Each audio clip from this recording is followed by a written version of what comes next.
How's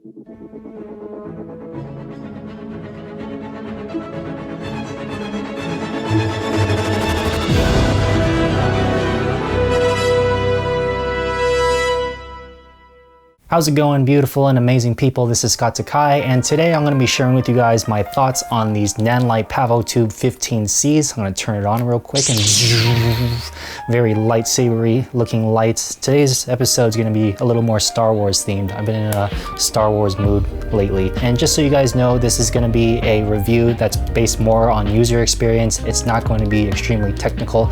Technical stuff kind of bores me, so I would rather just share with you from a user experience. And before we get into the video, be sure to leave a like for Baby Yoda.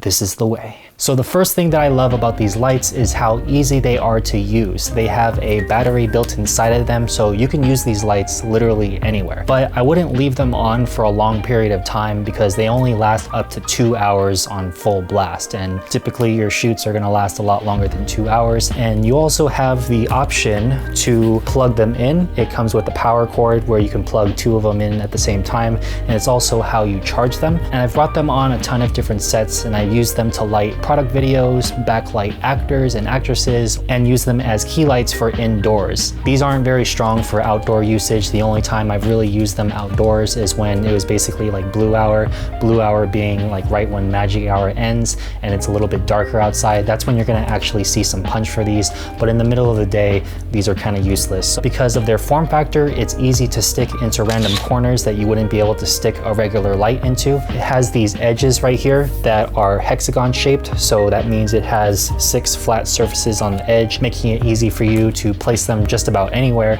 and angle it wherever you want without it rolling around. The second reason why I love these lights is because of the customization.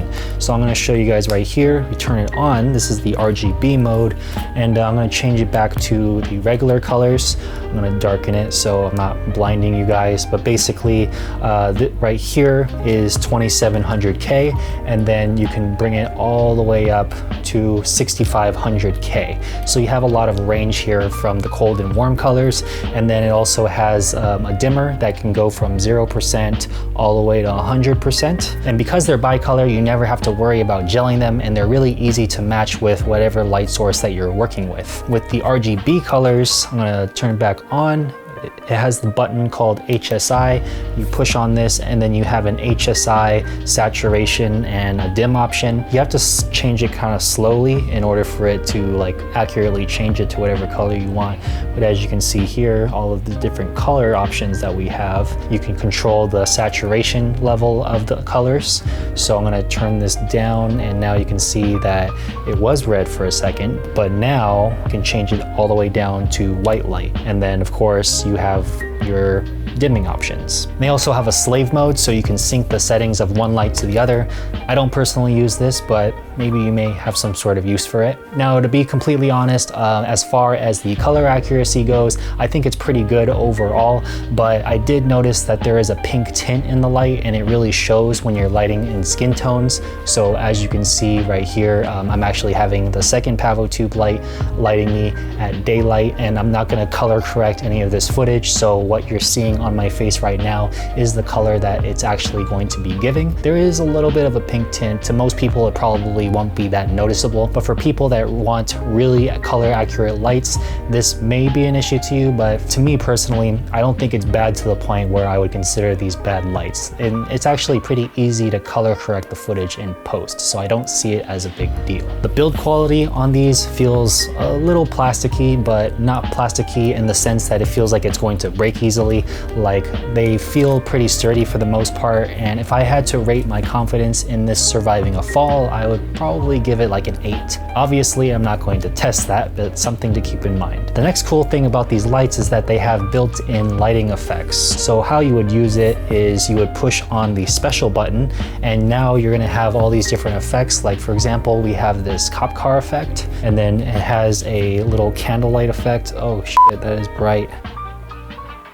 There we go. flickering a little bit.